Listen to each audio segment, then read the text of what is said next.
Self-regulation is all about the mechanism that we use, that the hypothalamus uses, to monitor for danger. It is the system that we use to deal with stress and then recover. And that's what I'm going to show you right now.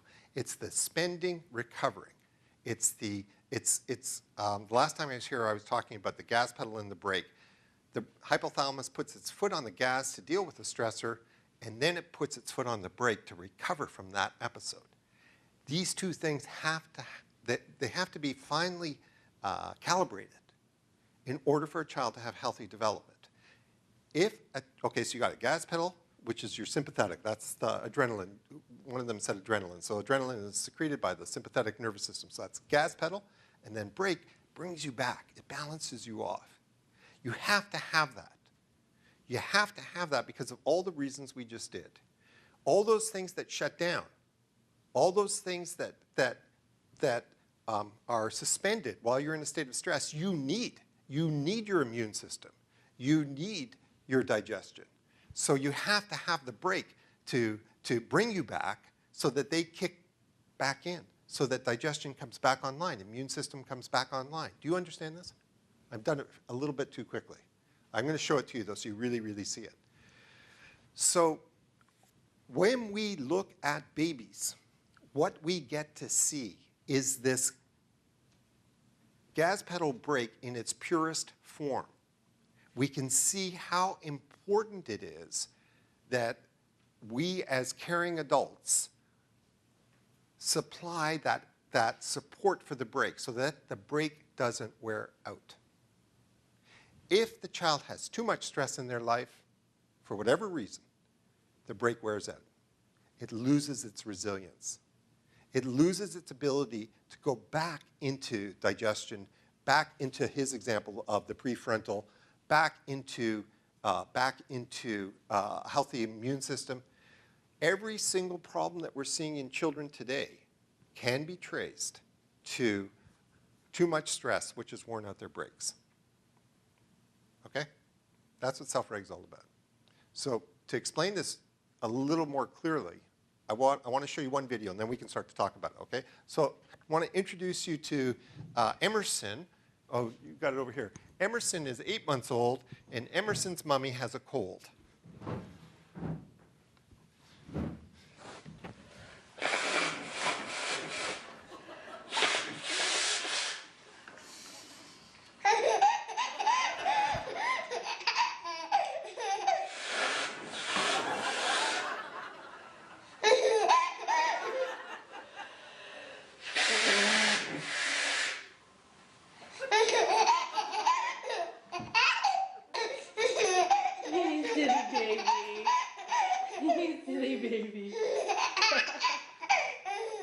Does Mummy's nose scare you when I blow it? Does that scare you when Mummy blows her nose? Yeah?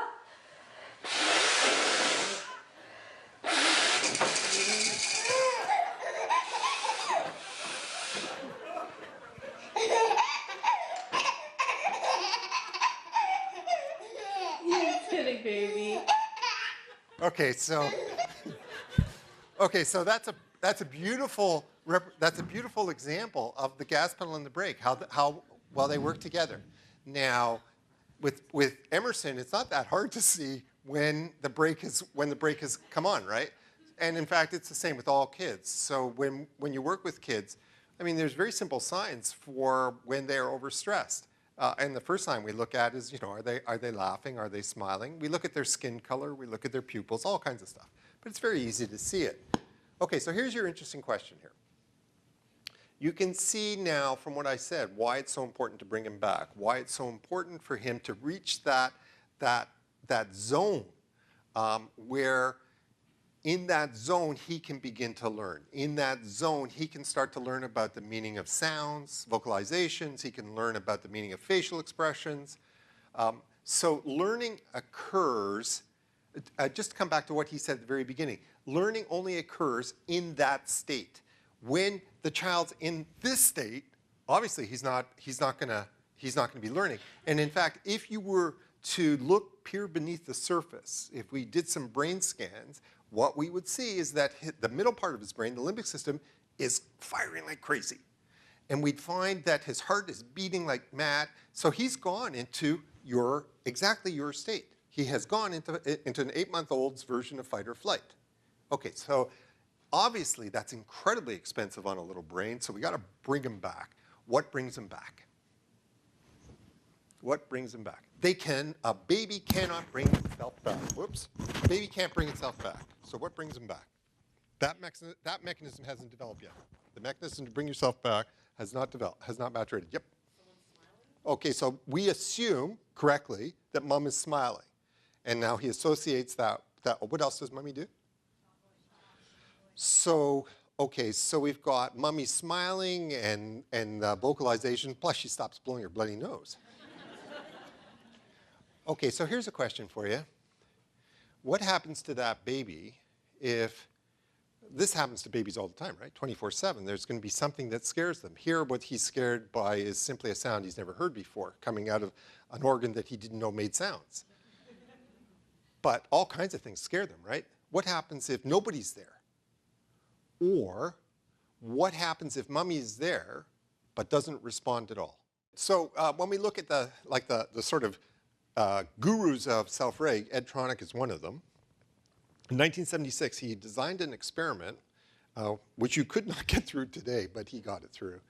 And what he did was he took 8-month-old, exactly the same age, Lisa, and he had 8-month-old sit with mommy. You can see this on the internet if you'd like to. You can just Google Tronick, T-R-O-N-I-C-K, still face. And you can see actual videos of how it works. So he'd have mommy and baby sitting opposite each other, and they'd be playing happily. And then he instructed mommy, now, when I tell you, stop smiling, no vocalizations. I want a completely still face.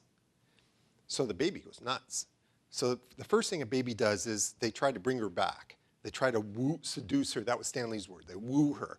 So they get real cute, and that doesn't work.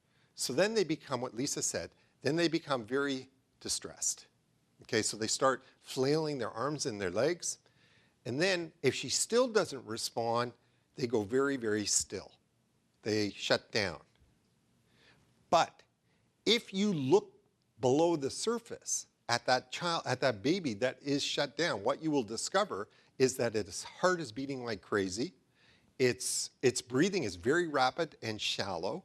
Its brain is highly, highly aroused, particularly in the limbic system.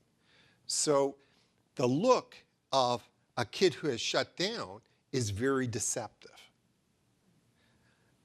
What happens in the worst of all situations if she actually responds with anger or some sort of, well, we'll come back to that in 2 seconds, okay?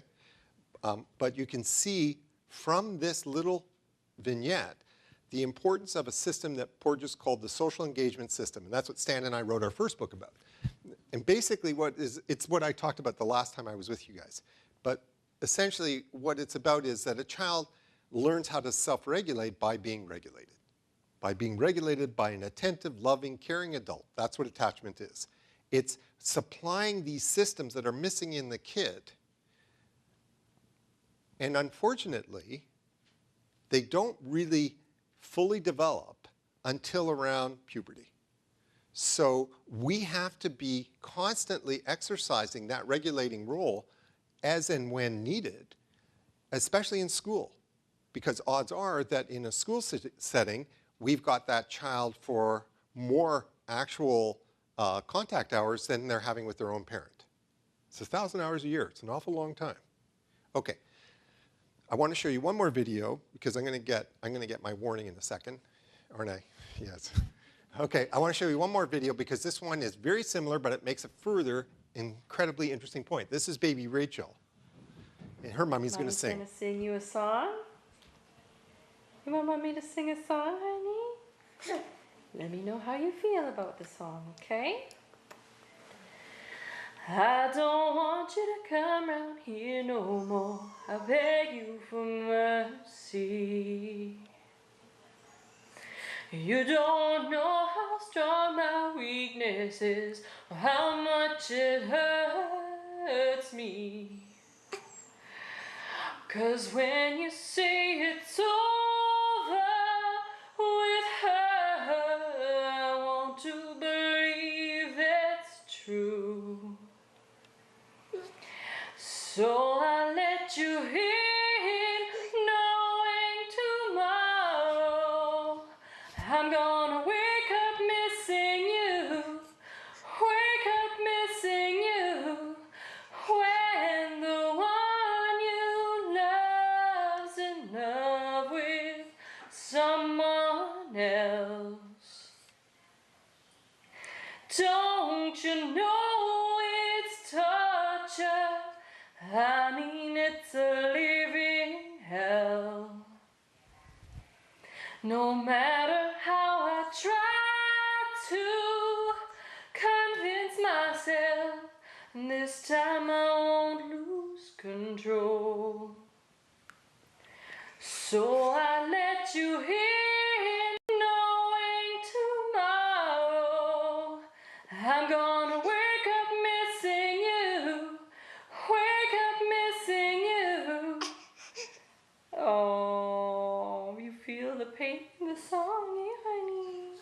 Big tears. You crying? Oh, you crying, monkey. Okay, mommy's done. You okay? It's just a song. It's just a song. Thank God she stopped singing. Okay, so this is a very, very interesting little video. So you see that the babies, the same two mechanisms are operating, the gas pedal and the brake. But by the end of the song, the recovery has now broken down. So she, at the very end, she can't come back. We don't get any more of those smiles. So she has stayed now in fight or flight. Okay, so here's an interesting question for you. Why tears? Why is she crying? That's a very interesting question. Yeah. That's what we want to think, but then again, she's 10 months old. She hasn't even got a word. Mom thinks that. Mom thinks this is about empathy. Would Stuart really have shown this if he was talking about physiology? No, it's not about empathy. That's, yep.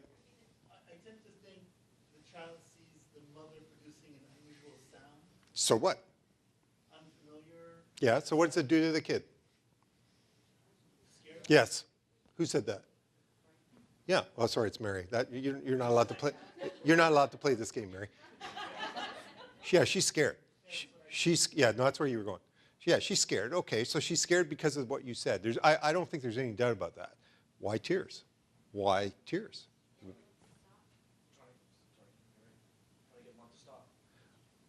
So it could have a communicative function, but the hypothalamus isn't that smart. By the way, what do you think controls tears? Okay. So the hypothalamus doesn't, it's way too ancient. Think reptiles, right? A reptile doesn't do anything to try to signal, to try to do something. It doesn't have that kind of intelligence. This is a really ancient, basic mechanism. And it's trying to get rid of something. What's it trying to get rid of? Yes, who said that? Say it loud. No, sorry, I thought you said something else. Okay, I'm just going to tell you because I'm running out of time. It's trying to get rid of cortisol. So why does it need to get rid of cortisol? Well, because we need the cortisol. Cortisol is the brake. So we have a couple of neurohormones that are actual brake. Cortisol and serotonin are principal. And we need those to counteract the adrenaline. So the adrenaline gets stimulated by the gas pedal, by the fight or flight. But adrenaline's toxic. So if you've ever had something like, say, a near accident in your car, and you remember how you felt afterwards, that kind of, so we have to get rid of it. We have to, so what happens is the hypothalamus triggers the release of flooding through the parasympathetic, floods it with cortisol. But now you got a problem. Cortisol, if there's too much cortisol in the bloodstream, it can cause cellular death in the brain. It can cause cellular death in the cerebellum. So we got to get rid of the cortisol. And with the baby, there's only 4 ways, in fact, with all of us. Tears, which is in Fogel, tears are saturated with cortisol. So crying is a wonderful, that's why you need to get your husbands to cry. And tell them that Shanker explained there is a physiology behind this. I'm the worst of, okay. So, okay, so there are 4 ways that the baby can get rid of its cortisol. Crying is one. Want to take a guess at the other 3? Yep. Yep. And the 4th? If you get those 3, you get the 4th. Huh? No. Well, exercise, but not with the baby, right? But exercise is fabulous for us because of the perspiration, which gets rid of it. But for a baby, their biggest one after crying is drooling. Well, crying, drooling, and peeing.